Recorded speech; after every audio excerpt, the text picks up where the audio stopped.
On the night of my retirement gala, surrounded by crystal chandeliers and 150 guests, I collapsed on a ballroom floor. My daughter stood 3 feet away with my heart medication in her purse. She didn't move. She told security I was faking it for attention. I thought I was going to die. Then a young man knelt beside me and whispered something that changed everything. What he showed me didn't just prove my daughter's betrayal. It revealed a secret she'd been hiding for 6 years and a family I never knew I had.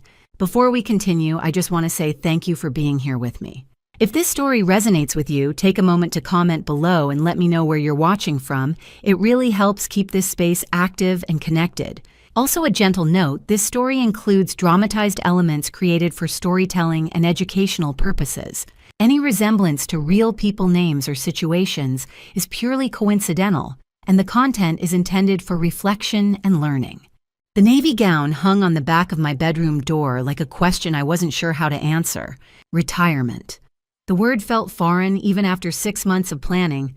I'd spent 40 years building Sinclair Properties from a 2-person operation into one of Chicago's premier commercial real estate firms. 40 years of 14-hour days of deals closed over drinks at the Drake of watching the skyline grow taller, with buildings that bore my fingerprints if not my name. And now at 67, I was supposed to just stop. The penthouse was quiet in that particular way it had been since Robert died. 4 years now, and I still sometimes turn to tell him something before remembering he wasn't there. The cancer had taken him slowly, giving us time to say goodbye, but not enough time to say everything. 2 years after losing him, my body had decided to betray me too. Chronic atrial fibrillation, the cardiologist had said an irregular heartbeat that left unchecked could trigger a stroke or worse. The medication kept it under control. Digoxin 0.125 milligrams every evening at 8 p.m. sharp. Miss a dose, and my heart could slip into a dangerous, rapid rhythm within hours. I kept backup pills everywhere, one in my purse, one in my office desk, one in the car. Robert used to tease me about my contingency plans for everything. Now those plans were the only thing standing between me and a medical emergency. The doorbell rang at 2 o'clock exactly. Vanessa stood in the hallway wearing a cream-colored suit that probably cost more than my gown. At 30, my daughter had inherited Robert's dark hair and sharp cheekbones, but something about her expression had grown harder over the years. Colder. "Hi, Mom." She stepped inside without waiting for an invitation, her designer handbag swinging from one shoulder. "You're not even dressed yet. The gala doesn't start until 7. I closed the door. "Would you like some tea?" "I can't stay long." She set her bag on the kitchen counter, pulled out her phone, and started scrolling. "I just wanted to check in. Make sure you have everything you need for tonight." There was something performative about the gesture, like she was reading lines from a script titled, "Dutiful Daughter Visits Aging Mother." "I'm fine," I said. "Brennan reviewed my speech yesterday. The guest list is finalized. The event coordinator at the Drake has everything under control." "What about your medication?" Vanessa glanced up, her expression unreadable. "You're supposed to take it at 8, right? You'll be in the middle of the reception." "I have it." I gestured toward my purse on the dining table. "I'll take it between the cocktail hour and dinner service." "Let me hold on to it." She reached for my purse before I could stop her pulling out the small amber bottle. "That way you don't have to worry about it during all the speeches and photos. I'll give it to you when it's time." Something in her tone made me hesitate. "Vanessa, I can manage my own." "Mom." She smiled, but it didn't reach her eyes. "Let me help, please. It's the least I can do." I watched her tuck the bottle into her handbag. The gesture should have felt caring. Instead, it felt like something slipping through my fingers that I couldn't quite catch. "Actually," I said slowly, "I've been meaning to talk to you about something. I'm updating my will next month. With the retirement, it seemed like a good time to review the estate planning." "Make sure everything's in order." Vanessa's smile froze. "What kind of updates?" "Just adjustments. Charitable foundations. Long-term care provisions." I met her eyes. "I want to make sure the company legacy continues even if I'm not running it anymore. You're not cutting me out, are you?" The question came out too sharp, too fast. "Of course not. You're my daughter. But there are other considerations now. the Robert Sinclair Memorial Foundation, scholarships, community development projects. She stared at me for a long moment, her jaw tight. Then she picked up her bag and headed for the door. "I'll see you at the gala," she said without looking back. After she left, I stood in the sudden silence and looked at the photograph on the mantel. Robert and me, 20 years younger, standing in front of our first building, his arm around my shoulders, both of us grinning like we'd conquered the world. I'd kept one digoxin pill in my evening clutch, just in case. I told myself I was being paranoid. I wasn't. The crystal chandeliers of the grand ballroom blazed overhead like 1,000 captured stars, their light dancing across marble floors and the faces of 150 guests. I stood near the entrance at 7 o'clock, sharp greeting colleagues and board members as they filed in, wearing their finest black tie attire. The Drake Hotel had been my choice for tonight. Robert and I had celebrated our 25th wedding anniversary in this very room, with these same windows overlooking Lake Michigan's endless dark water. Tonight the view reminded me less of celebration and more of something slipping away into that darkness. Mrs. Sinclair. A young man appeared at my elbow holding a glass of champagne on a silver tray. "I thought you might need this before your speech." I recognized him, Ethan Brooks, one of the event coordinators who'd been working at the Drake for the past few years. Late 20s with an earnest face and kind eyes that actually seemed to see people rather than through them. He'd checked on me 3 times already this evening, bringing water without being asked, adjusting the microphone stand, to my height small gestures that spoke of genuine care. "Thank you, Ethan." I took the glass, though I had no intention of drinking it. Alcohol and my medication didn't mix. "Everything looks beautiful. We wanted it to be perfect for you." He glanced around the ballroom with obvious pride. 40 years deserves nothing less.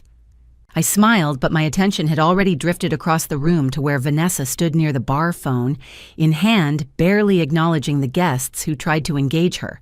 The amber bottle was nowhere visible. Probably still in that designer handbag she'd carried out of my apartment 5 hours ago. The evening progressed in the predictable rhythm of corporate celebrations. Appetizers circulated. Champagne flowed. Old colleagues shared stories I'd heard a dozen times before. At 7:30, I took the microphone for my speech. 40 years ago. I began, my voice steady despite the weight pressing against my chest. My late husband Robert and I walked into a rundown office with nothing but a business loan and a dream that probably looked ridiculous to anyone with common sense. Polite laughter rippled through the crowd. I found myself looking past them toward the windows and that dark water beyond. Robert used to say that the buildings we created were monuments to what's possible when you refuse to accept limitations. I paused, my hand resting lightly on the podium. But the real monument isn't made of steel and glass. It's made of people, of trust, of the families we build not always through heritage, but through choice, through showing up when it matters most. I let my gaze land on Vanessa as I said those last words. She was scrolling through her phone, not even pretending to listen. "Thank you," I concluded, "for being part of mine." The applause was warm, genuine. But as I stepped away from the microphone, I felt it a flutter in my chest, irregular and insistent. My hand went reflexively to my breastbone. 7:45, 15 minutes until my dose. I caught Vanessa's eye across the room and touched my wrist, our signal, the one I'd explained to her that afternoon. "I need the medication." She looked directly at me. I saw recognition in her face. Then she turned away, continuing her conversation with a man I didn't recognize, laughing at something he'd said. My heart stuttered again, harder this time. Ethan materialized beside me, his expression concerned. "Mrs. Sinclair, are you all right? You look pale." "I'm fine." The lie came automatically polished by decades of maintaining composure. "Just need to step backstage for a moment. Too many people, you know." "Of course, can I help you?" "No, thank you, I'll just be a minute." But as I moved toward the back of the ballroom, I checked my watch. 7:50, 10 minutes. Across the room, Vanessa laughed again, her handbag and my medication nowhere in sight. My heart beat faster, and this time I couldn't tell if it was the condition or something closer to fear. 7:58. I found Vanessa near the service entrance, half hidden behind a velvet curtain, checking her phone. The ballroom noise felt distant here, muffled laughter, clinking glasses, the string quartet, playing something classical and forgettable. Vanessa! My voice came out thinner than I'd intended. I need the medication. She looked up slowly as if I'd interrupted something important. What? My medication. It's almost 8. My heart was racing, but not just fast. Erratic, irregular, like it was stumbling over its own rhythm. The pill, from my purse. I need it now. Understanding flickered across her face. Then something else.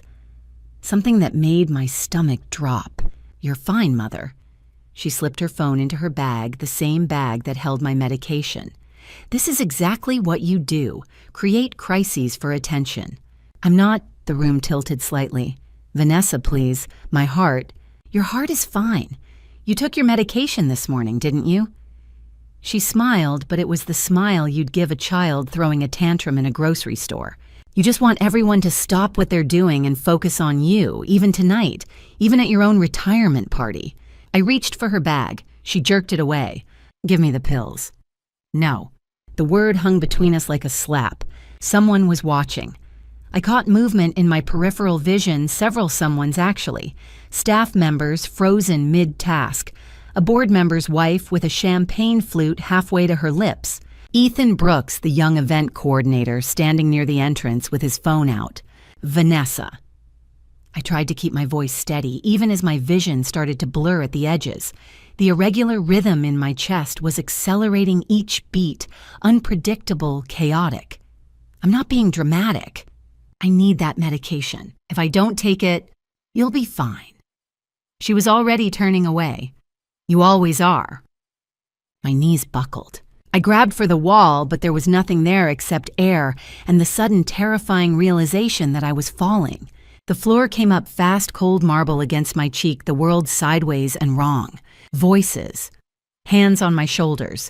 Someone saying, call 911, and someone else saying, give her space. And through it all, Vanessa's voice distant and cold. She does this. She's always been manipulative. I couldn't speak, couldn't explain that my heart felt like it was slamming against my ribcage at random intervals, no rhythm, no pattern, just panic, that I could feel my pulse in my throat too fast and uneven, like my body was trying to tear itself apart from the inside. My clutch, I dropped it when I fell, where? Hands, gentle ones this time. Ethan Brooks knelt beside me, his face pale but focused. He pressed my clutch into my trembling fingers. Inside pocket, I managed to whisper. He found the backup pill and handed it to me. I swallowed it dry, tasting bitter chemicals and desperation. The pill wouldn't work fast enough on its own, I knew that, but it might buy me time. Sirens, somewhere far away getting closer. Vanessa stood by the exit, arms crossed, watching paramedics rush toward me with a stretcher and equipment. She didn't move, didn't offer to help. Just stood there like I was performing a particularly unconvincing death scene in a bad play. The paramedics arrived and immediately started an IV line. One of them pushed something that made my chest feel like ice, and within seconds that felt like years, my heart rhythm began to slow, began to find its beat again. By then the edges of my vision had gone soft and gray, but I was still conscious. They loaded me onto the stretcher. Through the fog of shock and medication, I saw Ethan filming with his phone. Filming Vanessa. The ambulance doors closed on the ballroom on the retirement party on 40 years of my life, culminating in this, my daughter standing in a parking lot, watching me nearly die, and feeling nothing at all. I closed my eyes against tears that had nothing to do with physical pain. The beeping started before I opened my eyes. Steady, rhythmic. The kind of sound that meant machines were doing the work my body couldn't. I tried to move and found my arm tethered to an IV line, the thin tube snaking up to a bag of clear fluid hanging beside me. Northwestern Memorial Hospital, ICU. The clock on the wall read 10:36 p.m. I'd been unconscious for nearly 2 hours. A doctor appeared, young, efficient, her name tag reading Dr. Patel. She explained what I already knew but needed to hear anyway. My atrial fibrillation had converted to rapid ventricular response. My heart rate had climbed above 150 beats per minute. Dangerous territory. The backup dose you took helped, she said, checking the monitors. But it was the paramedics' IV adenosine that actually converted your rhythm back to a controlled state. Another 20 minutes without intervention, and you could have had a stroke or gone into cardiac arrest. The words settled over me like ice. You're very lucky, Dr. Patel added. I didn't feel lucky. Can I ask why your daughter was holding your medication? Her tone was carefully neutral, but I heard the question underneath. Why would she keep it from you? I closed my eyes. I don't know. She left after checking my vitals. I was alone with the beeping and my thoughts when the door opened again. Ethan Brooks stepped inside, hesitant, carrying something small and rectangular. Mrs. Sinclair, he glanced at the monitors. I'm sorry to bother you. I needed to show you something. I nodded, too tired to ask questions. He pulled a chair close to my bed and held up his phone. I recorded what happened backstage. I thought you might need it for legal reasons, maybe. He pressed play. The video was shaky but clear. The timestamp read 7:58 p.m. Me leaning against the wall, visibly struggling. Vanessa, standing 3 feet away, her designer handbag clutched to her chest. My voice thin and desperate. Vanessa, I need the medication, now. Vanessa's response cold and cutting. You're fine, Mother. This is exactly what you do. Create crises for attention. The video captured my hand reaching for her bag. Vanessa pulling back, my knees buckling. 5 or 6 people rushing forward, including Ethan. Vanessa walking away, her heels clicking on the marble floor while I collapsed behind her. The screen went dark. I couldn't speak, couldn't breathe around the tightness in my chest that had nothing to do with my heart condition. There's something else, Ethan said quietly. Something I need to tell you about Emma. I turned to look at him. 6 years ago, he said carefully, I found a baby outside the emergency room entrance at Providence, Portland, late January. She was maybe 3 days old, wrapped in a hospital blanket with a handwritten note that said, I can't do this. Please give her a good life. My breath caught. I took her to the police, child services. They couldn't find the mother. The birth certificate listed her as Jane Doe.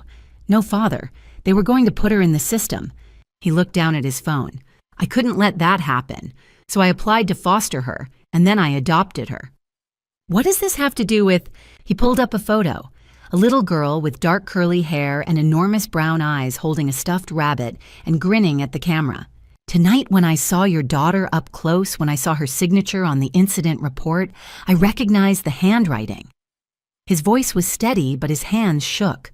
I've carried that note with me every day for 6 years, laminated it, kept it in my wallet. Emma asks about it sometimes, wants to know what her birth mother wrote. I've stared at those words so many times, I could draw them from memory. He pulled out his wallet and extracted a worn, laminated card about the size of a credit card. The paper inside was creased, but preserved the blue ink still legible. I can't do this. Please give her a good life. Then he pulled up another image on his phone, Vanessa's signature from the incident report, large and clear. Every loop, he said quietly. Every slant. The way she crosses her T's without lifting the pen. The slight backward lean on the capital letters. Identical. The room tilted. I think Emma is your granddaughter, Mrs. Sinclair. I stared at the laminated note, then at the photo of Emma, at the curve of the child's cheek, the shape of her smile, the way her hair curled exactly like Robert's had when he was young. I pressed my hand to my mouth as the monitors started beeping faster. My daughter had tried to let me die, and she'd abandoned her own child 6 years ago. I have all the records, Ethan said. The birth certificate, the police reports, everything. He met my eyes. What do you want to do? Morning came with hard evidence. I'd barely slept.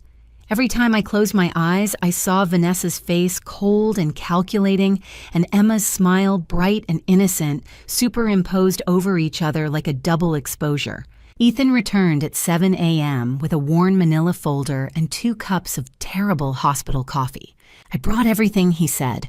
We spread the documents across my bed like pieces of a puzzle I'd never known was incomplete. The birth certificate was stark in its bureaucratic simplicity. Emma Rose Brooks, born January 28, 2018. Mother Jane Doe. Father unknown. Place of birth Providence. Portland Medical Center, Oregon. Beside it, the note no longer wrinkled after 6 years of being laminated and carried. Plain white paper, the kind you'd find in any printer. The message written in blue ballpoint pen, "I can't do this. Please give her a good life. I've kept this in my wallet since the day I found Emma." Ethan said quietly, setting the laminated card on the bed beside the birth certificate. "I look at it almost every day. At first, I hoped I'd recognize the handwriting somewhere somehow, that I'd find Emma's mother and give her a chance to explain. As the years went by, it became, I don't know, a reminder of where Emma came from, of the choice her mother made." He pulled out his phone and showed me a photo, the laminated note beside Vanessa's signature from last night's incident report side by side. The similarity was undeniable. I held the laminated card up to the light. The handwriting was unmistakably Vanessa's, the same loops and slants I'd seen on birthday cards and grocery lists for 30 years. The same distinctive way she crossed her lowercase t's, barely lifting the pen.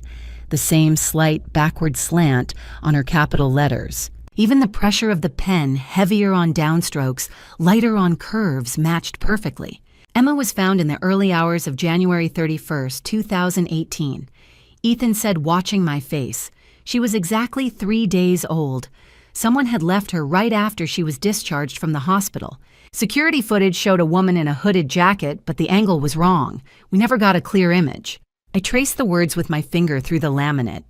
"I can't do this." "Vanessa disappeared in early June 2017, I said slowly, my mind assembling the timeline. "She told me she needed a year abroad for her MBA. I realize now she left just as her pregnancy would have started to show." Ethan pulled out more documents. June 2017 through March 2018. 9 months. That gave her just enough time to hide the pregnancy, give birth in secret, and recover before coming home. The math was brutal and precise. Vanessa had never gone to London. She'd been 4 months pregnant when she left Chicago, barely showing easy to hide under the right clothes. She'd fled to Portland, Oregon instead, across the country, 2,000 miles away, far enough that no one from Chicago would accidentally run into her. A city large enough to disappear into where hospital staff wouldn't question a Jane Doe giving birth alone. She'd spent her entire pregnancy hiding on the other side of the country, given birth in a hospital where no one knew her real name, and abandoned Emma just 3 days later before returning home, as if nothing had happened. "She came back in March," I whispered, acting perfectly normal. She never said a word. Did she seem different? I thought back. Summer 2017, before she left, Robert had just been diagnosed with cancer. We'd spent July and early August in and out of oncology appointments, terrified and desperate for good news. I'd barely registered when Vanessa announced she was leaving for London in August. By spring 2018, when she returned, the cancer was already spreading. I'd been consumed with Robert's care, with keeping the company running, with pretending everything would be fine when we both knew it wouldn't. Had Vanessa seemed different, quieter maybe, thinner? I'd assumed it was stress about her father's illness. I'd been so blind. Ethan showed me photographs of Emma, dozens of them chronicling her growth from a 3-day-old infant to the bright-eyed 6-year-old I'd seen in last night's picture, learning to walk.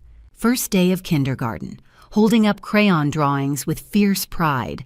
"She loves art," he said softly, "and questions. She asks about everything. Why is the sky blue? Where do stars go during the day? What happens to caterpillars inside their cocoons?" He smiled. "She's brilliant and stubborn and kind. She shares her snacks with kids who forget theirs. She cried for a week when our neighbor's cat died." My throat ached. "She sounds wonderful." "She is." He looked at me directly. "She deserves to know she has a grandmother, and you deserve to know her." I stared at the birth certificate again.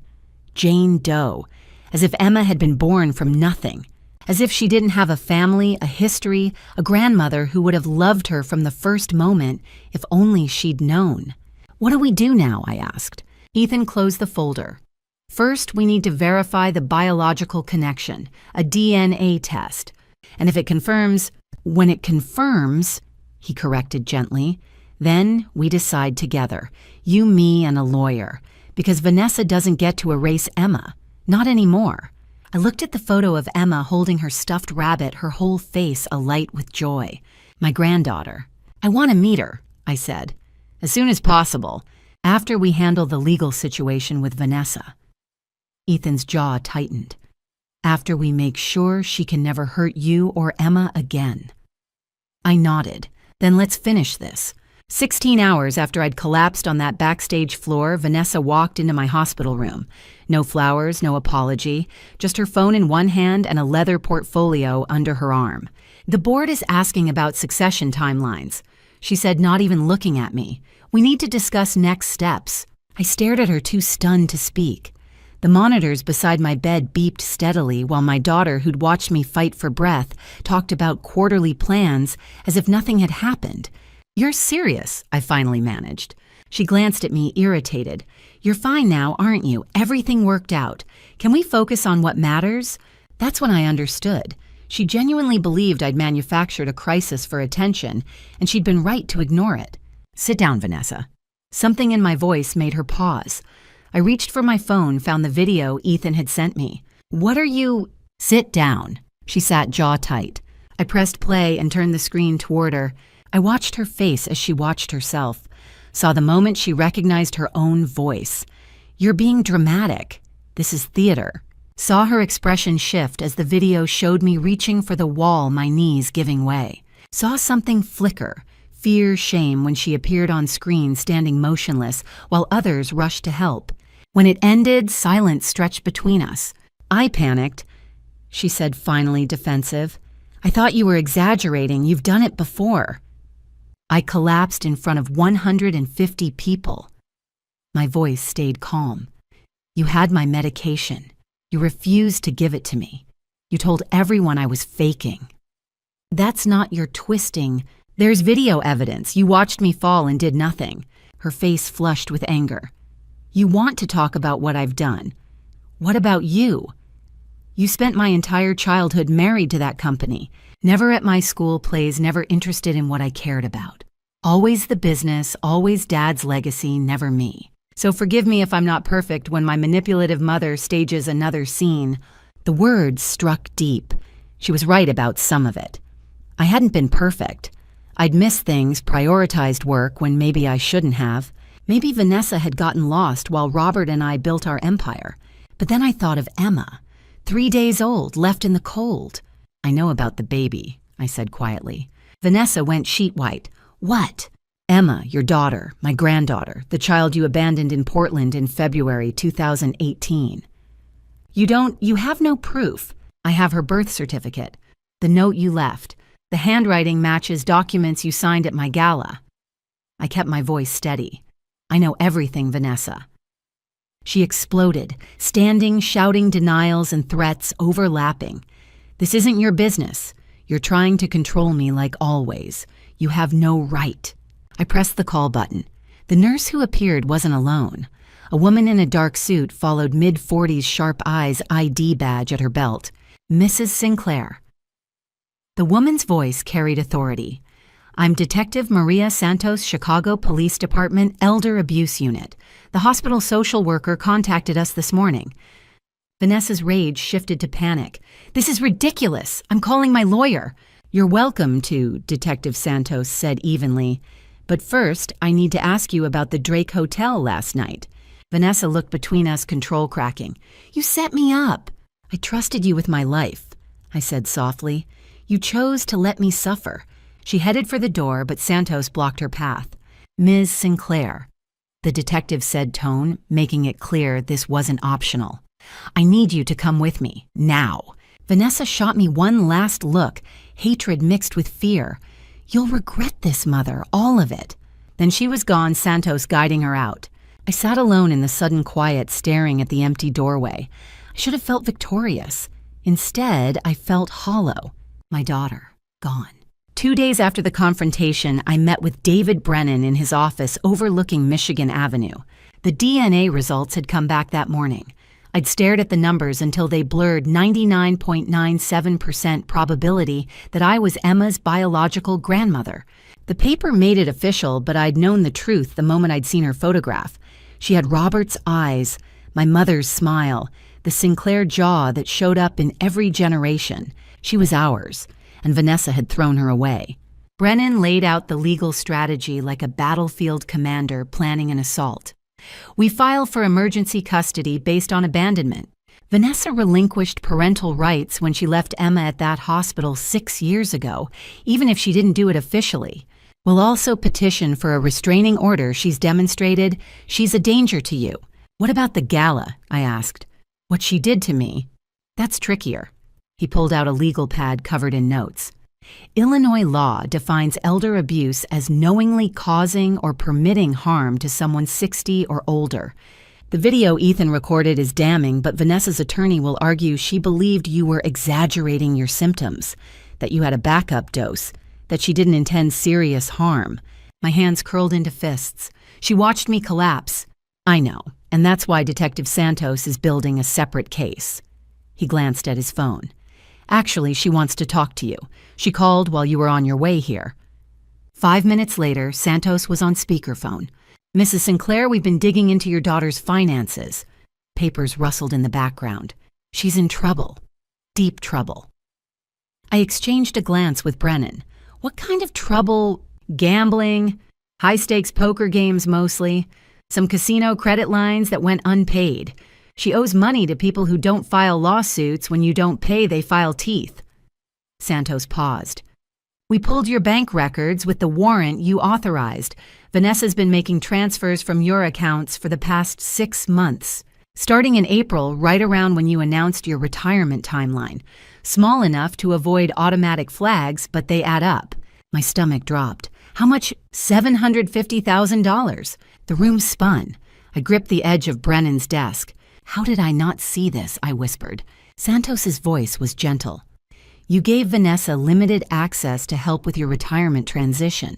She had legitimate reasons to be moving money around, consolidating accounts, setting up trusts, preparing estate documents. The transfers were labeled as estate planning fees and retirement account reorganization. To a casual observer reviewing quarterly statements, they looked like normal business. Brennan added, she routed them through what appeared to be legitimate financial planning firms. Shell companies, as it turns out, but the names looked professional. Wellington Estate Services, Sinclair Legacy Trust Management. You'd have no reason to question them without digging deeper. I closed my eyes.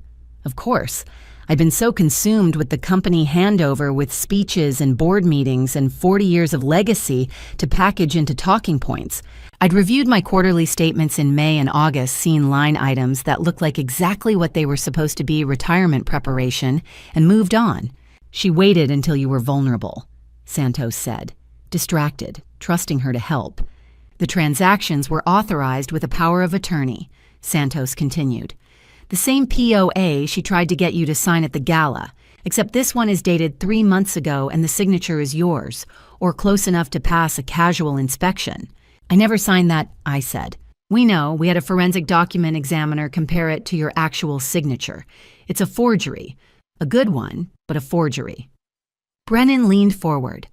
So we have elder financial abuse on top of everything else.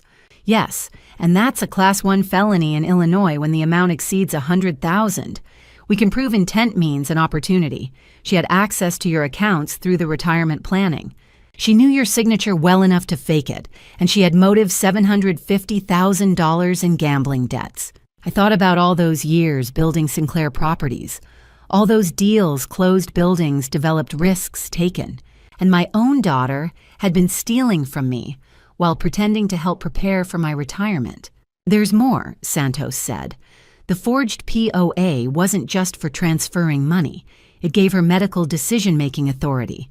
If you'd been incapacitated at the gala, if you'd had a stroke or gone into cardiac arrest, she would have had legal control over your care. The implication hung in the air like poison gas. She was setting up to let me die, I said flatly. Or to have you declared incompetent, Brennan added. Either way, she'd control your assets, the company, the estate, everything. My phone buzzed. A text from Ethan Emma's asking about you. Can we set up a visit soon? I looked at the message for a long moment, then back at Brennan and the speakerphone. What do we do now? We set a trap, Santos said. We invite Vanessa to a meeting. Your attorney, her attorney me, observing. We present the evidence and see how she reacts. If she admits to anything on the record, especially about the gala, we can add elder endangerment charges. And if she stays silent, then we proceed with the financial abuse charges and the custody petition. You'll get Emma either way. But if we can get an admission about the medication refusal, we can ensure Vanessa never gets near either of you again. I thought about Emma's smile, about the life she deserved, safe-loved, free from the shadow of a mother who'd abandoned her, and a grandmother she'd never known. Set up the meeting, I said. The call came on Thursday afternoon. I'd been home from the hospital for 5 days, and my penthouse felt wrong. Quieter. Emptier. The medication bottle sat on my nightstand, white pharmacy label against dark wood, and every evening at 8 o'clock. I took my dose with water and the growing certainty that punctuality was the only thing I still controlled. When Detective Santos called, her voice was steady. Mrs. Sinclair, we've built a solid case for financial abuse. The forged documents, the unauthorized transfers, everything's documented. But I'm offering you something more. I sat slowly on the edge of my bed. What do you mean? Justice for what happened at the gala. She paused deliberately. I want to give you the chance to face your daughter again, in a controlled setting, legal counsel present, every word recorded. My stomach twisted. Why would I? Because if she admits intent, even indirectly, we can pursue endangerment charges. Santos's tone softened. And because you deserve to hear her explain herself. Not in an interrogation room, but as your daughter answering to her mother. I closed my eyes. Vanessa's face in that hospital room rose like nausea, cold, unrepentant. When, October 22nd, 5 p.m., the Drake Hotel. The irony burned, the place where everything fell apart. Santos outlined the plan with military precision. The Walton room, smaller than the grand ballroom, but still elegant, still neutral. My attorney, David Brennan, would attend. Vanessa's attorney, Diana Fletcher, would represent her. Audio and video recording. Miranda rights read aloud. What if she refuses to talk? I asked. What if Fletcher tells her to stay silent? Then we proceed with financial abuse charges, Santos said. Your attorney pursues custody in civil court. But Catherine, if she talks, if she tries to justify what she did, we might get enough for endangerment. That's a felony. I thought of Emma, 6 years old. Crayon drawing of 3 stick figures labeled Me, Daddy, and Grandma Kate. I'll do it. An hour later, Ethan called.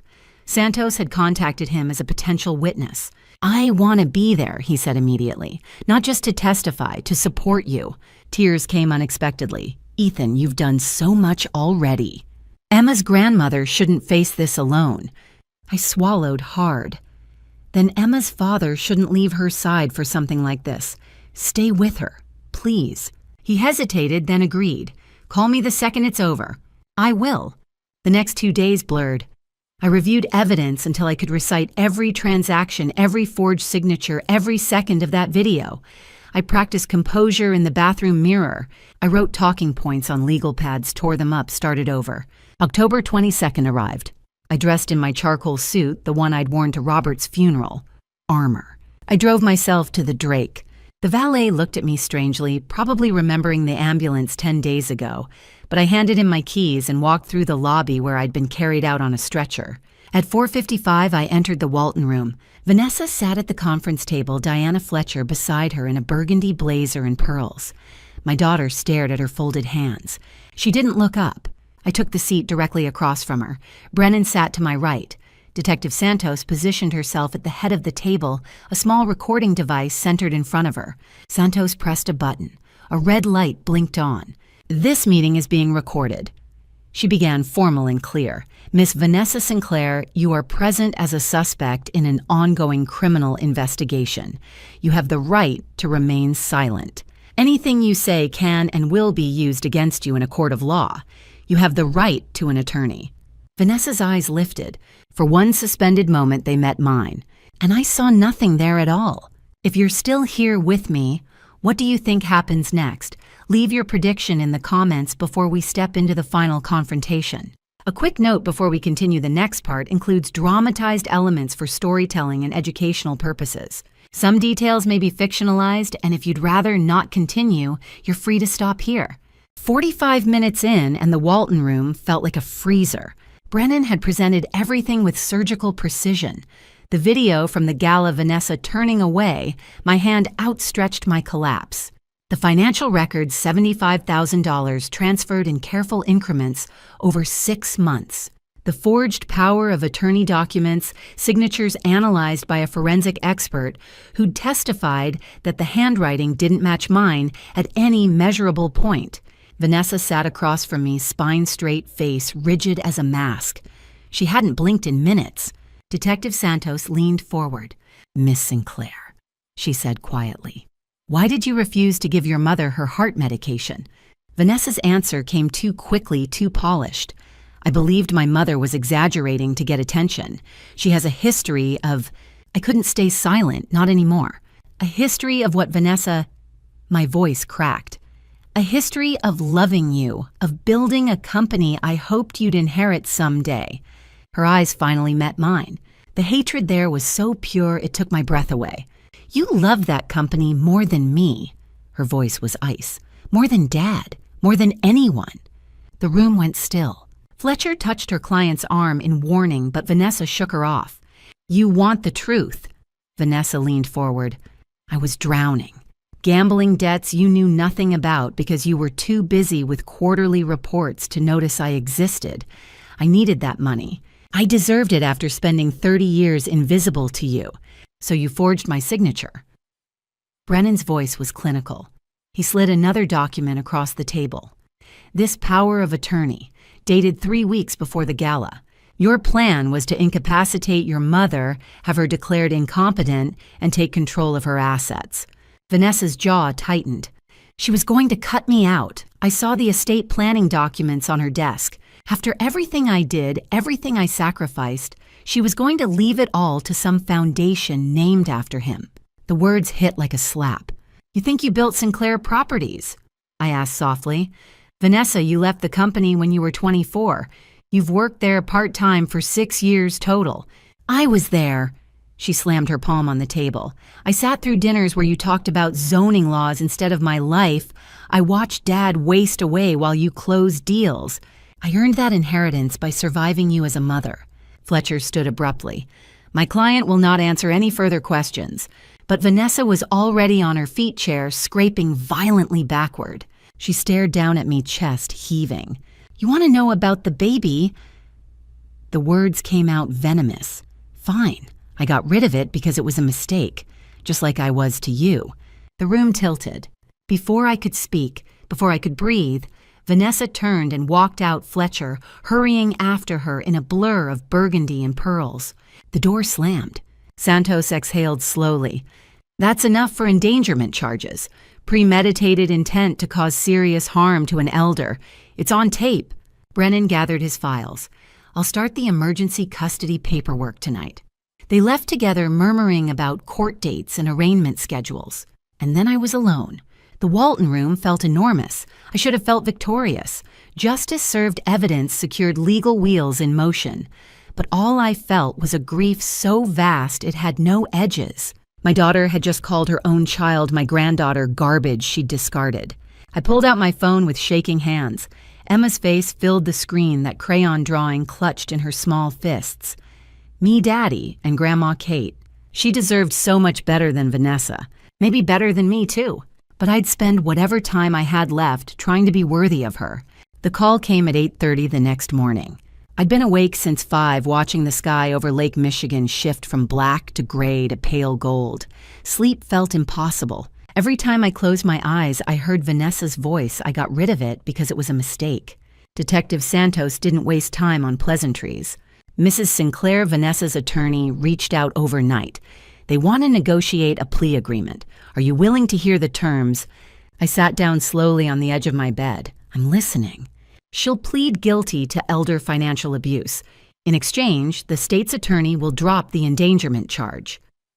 Santos's tone was neutral professional. Fletcher's arguing we don't have enough to prove intent to cause serious bodily harm. The confession yesterday was emotional but legally ambiguous. My chest tightened. So she walks away? Not entirely. Papers rustled in the background.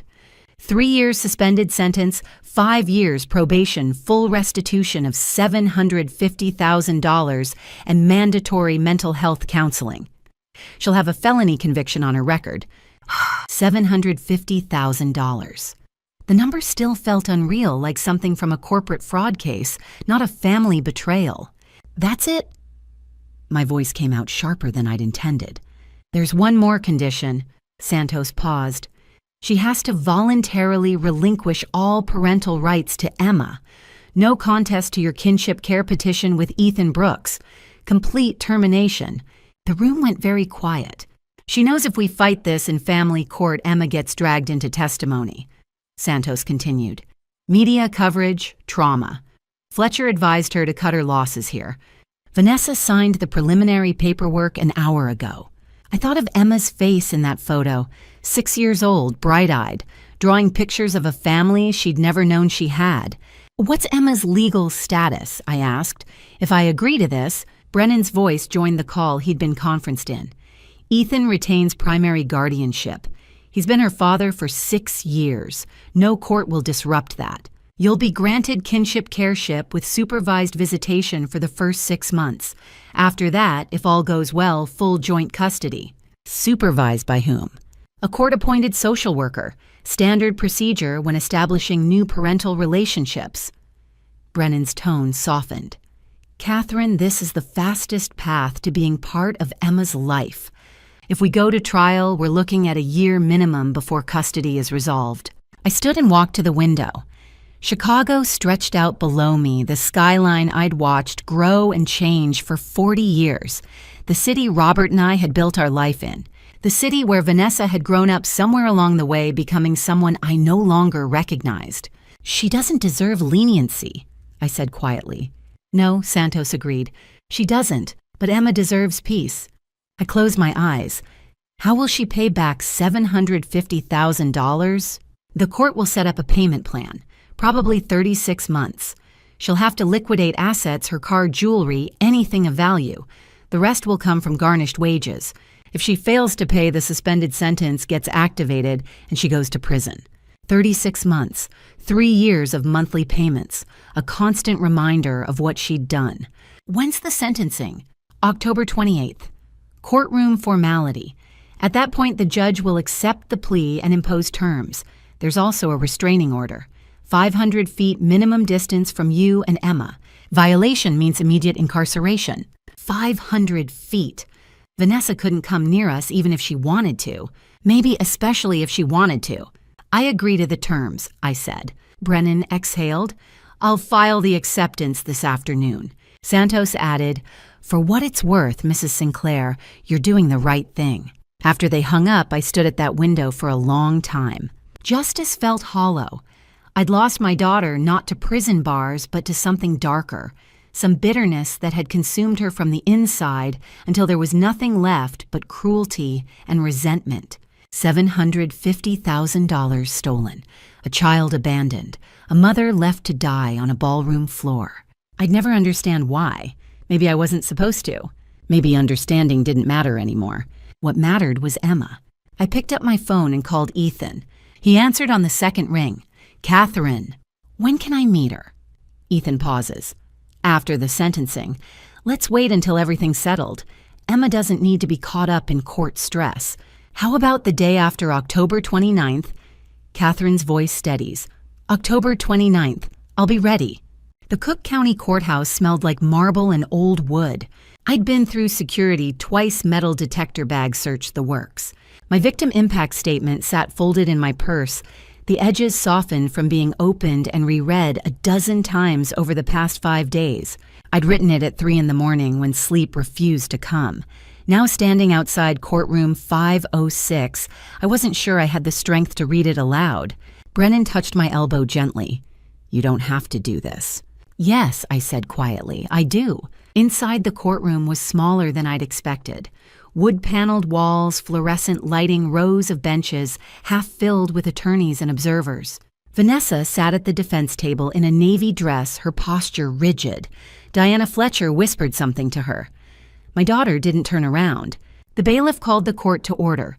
We rose as Judge Monica Reyes entered a woman in her 50s with silver-streaked hair and sharp eyes that missed nothing. Please be seated. The plea hearing proceeded with bureaucratic efficiency. The charges were read. Vanessa stood when asked and answered in a voice so flat it barely sounded human. How do you plead to the charge of financial exploitation of an elderly person? Guilty, Your Honor. Judge Reyes studied the file before her. Miss Sinclair, you exploited your own mother's trust and vulnerability for financial gain. You showed callous disregard for her health and safety. Over a period of 6 months, you systematically stole $750,000 through forged documents and fraudulent authorizations. She looked up directly at Vanessa. This represents not just theft, but a profound betrayal of the most fundamental bond, that between parent and child. You are fortunate this court is offering leniency given your lack of prior criminal record and your cooperation in avoiding a lengthy trial. Vanessa's jaw tightened, but she said nothing. The terms of your sentence are as follows: 3 years imprisonment suspended, 5 years probation, full restitution of $750,000 to be paid within 36 months, 200 hours of community service to be completed at an elder care facility. Perhaps you'll learn something about the dignity you denied your own mother. Mandatory mental health treatment for the duration of your probation, with proof of attendance, submitted monthly to your probation officer. Judge Reyes closed the file with a decisive snap. Additionally, a permanent restraining order. You are to maintain a minimum distance of 500 feet from Catherine Sinclair and Emma Rose Brooks at all times. No contact whatsoever except through court-supervised channels. Do you understand these terms? Yes, Your Honor. Judge Reyes turned to Brennan. Does the victim wish to make a statement? I stood. My legs felt distant, like they belonged to someone else. The walk to the microphone took forever. I unfolded the paper with shaking hands and began to read. Your Honor, I came here hoping for an apology. My voice cracked. I steadied it. I didn't receive one. I once wanted my daughter back. Now I understand I may never have truly had her at all. I looked up. Vanessa's profile was stone. Vanessa saw me as an obstacle, not as a mother. She stole $750,000 from me. She abandoned her own child. She refused to help me when I collapsed, when a single action could have saved my life. I paused. I don't know if she's capable of love, but I know this: she will never have access to me or my granddaughter again. My throat tightened, but I pushed through. I hope someday she finds the help she needs. I hope she finds peace, but I will not sacrifice my safety or Emma's future on the possibility of a change that may never come. I folded the paper and returned to my seat. Judge Reyes asked if Vanessa wished to address the court. Fletcher whispered urgently to her client. Vanessa stood slowly, but when she opened her mouth, nothing came out. No apology, no explanation, just silence. She sat back down. Court is adjourned. Vanessa left through the side door flanked by Fletcher. She never looked back. Outside, reporters swarmed. Brennan handled them while I walked to the parking garage, the autumn wind biting through my coat. It was over. The legal battles, the confrontations, the betrayal. Finished. My phone buzzed. Ethan Emma keeps asking when she gets to meet you. Tomorrow. I typed back with numb fingers. Tomorrow, please. For the first time in weeks, I smiled. The brick house on Orchard Street looked like something from a storybook. 2 stories, white shutters, a maple tree losing its leaves in the small front yard. I stood on the porch clutching a gift bag, 3 children's books about grandmothers and grandchildren I'd spent an hour choosing yesterday. My heart hammered so hard I thought it might crack my ribs. The door opened before I could knock. Ethan smiled gently. She's nervous, but excited too. So am I. He led me inside. The living room was small, but warm toys scattered across a well-worn rug, crayon drawings magnetized to the refrigerator, a life built with love in every corner. Blue sofa, overflowing bookshelves, sunlight through lace curtains. And behind that sofa, peeking out with enormous brown eyes, was Emma. 6 years old, dark curls escaping a pink headband, purple dress with stars, clutching something white and fuzzy to her chest. I knelt slowly until I was at her level. Hi, Emma. My voice came out softer than I'd planned. I'm Catherine. I'm your grandmother." She studied me with an intensity that reminded me painfully of Vanessa at that age. Cautious, weighing every detail. Ethan crouched beside her. "Remember what I told you, someone very special wanted to meet you." Emma took one small step forward, then another. "This is cotton." She held up the stuffed rabbit worn gray where it had once been white, one ear flopping. "Daddy gave him to me when I was really little." "He's wonderful," I smiled. "Cotton is a perfect name." Her shoulders relaxed slightly. "Do you want to see my pictures?" "I'd love to." She grabbed my hand, her fingers so small they barely wrapped around two of mine, and pulled me to the refrigerator. A dozen drawings covered the surface. Houses with triangle roofs, rainbow suns, stick figure families. One caught my eye immediately. 3 figures in front of a house. Labels in careful child printing. Me, Daddy, Grandma Kate. My throat closed. "You drew this," I whispered. Emma nodded seriously. "Daddy said you were sick. Are you better now?" I looked at Ethan. He was watching with something like hope in his eyes. "I'm much better," I told her. "And meeting you makes me feel even better." Emma tilted her head considering. Then so quietly, I almost didn't hear. "Are you really my grandmother?" The question broke something open in my chest. "Yes." Tears spilled over. "Yes, sweetheart, I really am." Emma looked at Cotton, then at me. Then she stepped forward and wrapped her arms around my neck. The hug was tentative at first testing, but then her grip tightened. I held her carefully, afraid she might disappear, and cried into her curls, while she patted my shoulder the way children do when they don't quite understand adult sadness, but want to help anyway. When I looked up, Ethan was wiping his eyes. We spent the next hour on the sofa. I read all 3 books aloud, doing different voices until Emma giggled. She leaned against my side, warm and solid and real. We talked about visiting each other every week. Next Saturday, she'd come see my apartment. "It's really tall," I warned. "You can see the whole city." Her eyes went wide, like a princess tower. Exactly like that. Before I left, I turned to Ethan at the door. "Thank you," I said quietly, "for saving her, for loving her when Vanessa couldn't. You're her father in every way that matters." His voice was rough. "She's the best thing that ever happened to me, and I think you'll be the second best thing for her." I walked down the porch steps and turned to wave. Emma stood at the window, pressing her hand against the glass. I pressed mine to match from the outside, 2 palms separated by thin glass and 6 years of absence. She smiled, brilliant, pure, untouched by darkness. That smile was worth everything, because now I had my granddaughter, and I'd spend the rest of my life making sure she knew she was loved. Since Emma officially came into my life, the penthouse had become something it had never been in all my years here at home.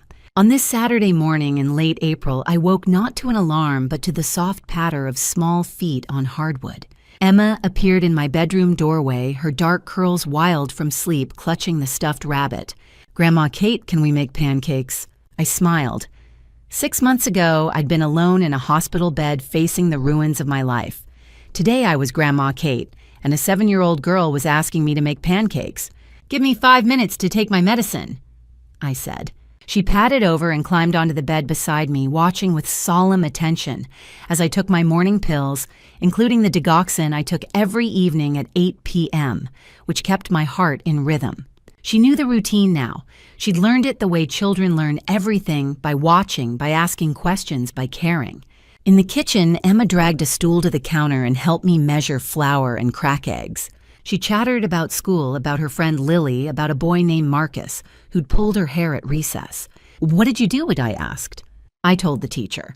Then I told him if he did it again, I'd tell you. I bit back a smile. "And what would I do?" "You'd come to school and give him the look." The look. Apparently, I had a look. Emma had decided it was a superpower. We ate pancakes on the balcony, watching the city wake up below us. The April sun was warm, and for the first time in months, I felt something close to peace. My life had changed in ways I could never have imagined. I'd returned to consulting work part-time, just enough to keep my mind sharp. I'd poured the rest of my energy into the Robert Sinclair Foundation for Elder Abuse Prevention, which had launched in March. And twice a week, I went to cardiac rehab, rebuilding the heart that Vanessa had tried to break. Vanessa. I tried not to think of her often, but she was always there, a shadow at the edge of my new life. 2 months ago, she'd sent a letter through her lawyer, apologizing, asking for a chance to explain, to reconnect. I'd read it once, then filed it away. Brennan had advised me not to respond, and I'd agreed. Some bridges once burned should stay that way. Emma didn't ask about her mother often. When she did, I answered truthfully but briefly. She knew Vanessa had made mistakes. She knew her mother was getting help, and she knew that for now she was safe here with me and with Ethan. Ethan. He'd become more than Emma's father. He'd become my partner in this strange, chosen family we'd built. Today he was picking Emma up at noon for a trip to the zoo. Emma was already planning what animals she'd see. Grandma Kate, she said, sticky syrup on her chin, "Can we do this every Saturday?" Every Saturday, I promised. And I meant it. By the time we reached the lions, Emma had asked 17 questions. I'd counted. "Why do giraffes have such long necks, Grandma Kate?" "To reach leaves on tall trees, sweetheart." "Don't the penguins get cold?" "They're built for it. Special feathers." "Can we get a lion?" Ethan laughed. "Only if he promises not to eat cotton." Emma considered this seriously, then shook her head. "No lions, then." The zoo was packed with families enjoying the April sunshine. Emma navigated crowds like she owned the place, dragging us from exhibit to exhibit with fearless 7-year-old enthusiasm. I'd forgotten what it felt like to see the world this way, every animal a marvel, every fact worth knowing immediately. I watched Ethan with her, patient when she climbed on his shoulders, gentle when she got frustrated the seals weren't performing, attentive when she scraped her knee and needed the Band-Aid he'd packed with the foresight of someone who'd been doing this alone for years. He was a perfect father, and I felt something beyond gratitude, respect, friendship, something close to awe. We found a bench near the seal pool while Emma pressed her face to the glass, mesmerized. Ethan sat beside me with a relieved sigh. "Thank you for this," I said quietly. "For what you bought the tickets. For letting me be part of her life, for trusting me." He watched Emma point excitedly at a backflipping seal. "I was an accountant before Emma," he said suddenly. "Did you know that—" I shook my head. "Decent job. Benefits. Boring as hell." He smiled faintly. "When I found her, I tried to keep working, but childcare costs more than I made. I couldn't leave a baby with strangers 12 hours a day, so I quit. Took the part-time position at the Drake because the hours were flexible and there was employee daycare during events." My throat tightened. 6 years. He rubbed his eyes. 6 years of scrambling to pay rent, cutting coupons, buying her clothes at thrift stores, lying awake wondering if I was ruining her life. "Ethan, and now she has you." His voice cracked. "She has stability, a college fund, a grandmother who makes pancakes and teaches her about buildings, everything I couldn't give her." I squeezed his hand. "She always had what mattered most," I said firmly. "You. I'm just the grandmother who showed up late." He smiled through tears. "Better late than never. If you want to go back," I said carefully, "finish your CPA certification, work full-time. I'd be honored to help with Emma, not because you need me to, but because I want to. Because you've earned the right to build your life back." "I'll think about it," he whispered. We stayed until closing. Emma fell asleep in the car on the way home, and we carried her up to my apartment. Ethan and I sat on opposite ends of the sofa, her small body stretched between us, and talked in low voices about healing, about what it meant to keep living after everything fell apart. "I lost a daughter," I said softly, "but I gained something far more valuable, a family I chose, and a family that chose me back." Emma stirred. "Love you, Grandma Kate. Love you, Daddy." Then she was out again. Ethan met my eyes. No words necessary. We'd built something beautiful from wreckage, something fragile and fierce and worth protecting. I would guard it with my life. The grand ballroom looked different now. Same crystal chandeliers, same polished floors, same windows overlooking Lake Michigan. But where 16 months ago I'd collapsed in silence and terror tonight, the room echoed with children's laughter and off-key singing of "Happy Birthday." January 28th, 2026, Emma's 8th birthday. 30 kids raced between purple and silver balloon clusters. Parents gathered near the dessert table. Emma's teacher chatted with Ethan's co-workers. My former colleagues mingled with neighborhood friends, two worlds woven into one. Ethan and I moved through the chaos like partners who'd been doing this for years. He refilled juice. I supervised crafts. When a kid knocked over presents, we both lunged to catch them laughing when we collided. We were a team now, co-parents in every way that mattered. Emma stood at the center wearing a purple star-covered dress and a paper crown sliding sideways. Her smile outshone every chandelier. I watched her play confident, loved, secure, and felt gratitude so immense it bordered on pain. "Time for cake," Ethan called. Everyone gathered. 8 candles flickered on a castle-shaped cake. Emma closed her eyes, wished, and blew them all out. The room erupted in cheers. "What did you wish for?" I asked. She threw her arms around both of us. "That we stay together forever." Ethan's eyes met mine over her curls. Neither of us spoke. Emma tugged my sleeve. "Read the card Grandma Kate out loud." My hands shook slightly as I unfolded it. "To my brave and beautiful Emma," I read. "You saved my life as much as I hope I've enriched yours. You taught me that family isn't always about blood, it's about who shows up when everyone else leaves. I love you more than all the stars in the sky. Love forever, Grandma Kate." Emma hugged it to her chest. "Can I keep this forever?" "I'll laminate it," I promised. By 8 o'clock, Emma had fallen asleep in a velvet chair, chocolate frosting on her cheek. Ethan lifted her carefully, and we moved to the windows. Chicago spread below us. The lake reflected sunset gold. Lights appeared in buildings like stars coming out. 16 months ago, I'd stood here believing I'd lost everything. I'd been wrong. Yes, I'd lost Vanessa. My daughter had chosen bitterness over love, and I couldn't save her from that. I still carried guilt in the quiet hours before dawn. But I'd learned something crucial. I couldn't save her. I could only save myself and Emma. I thought about Robert. How I wished he could see this, see Emma, see the family we'd become from broken pieces. Maybe somewhere he was watching. Maybe he was proud. Emma stirred. "Grandma Kate." "Yes, sweetheart." "Best birthday ever." I kissed her forehead. "Best birthday ever, my love." We stood reflected in the darkening glass, 3 people who'd found each other in ruins and chosen to become something new, not bound by blood or law. Just bound by love and the daily decision to show up. This was healing, not forgetting the pain, not pretending the betrayal hadn't happened, but building something beautiful anyway.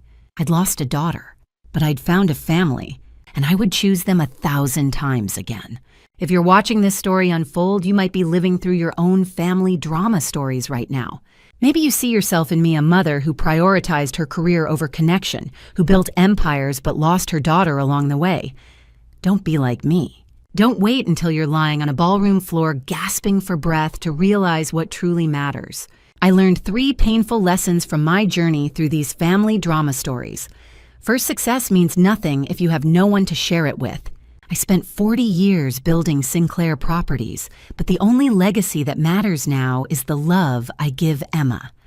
Second, betrayal often grows in silence. I ignored Vanessa's pain for years, and it metastasized into cruelty. Pay attention to the people you love before it's too late. Third, healing is possible, but only when you choose it every single day. Grandma stories like mine aren't supposed to start with collapsed hearts and courtroom battles. But God works in mysterious ways. He took my darkest moment and used it to bring Emma into my life. When I thought I'd lost everything, God was already preparing something better. A family built on choice, not blood. These grandma stories teach us that it's never too late to start over. At 68 years old, I'm learning what it means to be present, to listen to love without conditions. Every Saturday morning with Emma is a gift from God. Every bedtime story, every zoo trip, every pancake breakfast. These are the grandma stories I wish I'd had the chance to create with Vanessa. To everyone navigating their own family drama stories, forgiveness is possible. Healing is possible. God can turn your ruins into something beautiful. But you have to show up. You have to choose love every single day. Final note. This content includes dramatized storytelling for educational purposes. Some details are fictionalized, but the lessons and messages are entirely valuable. If this style isn't for you, that's okay. Please seek content that better fits your needs.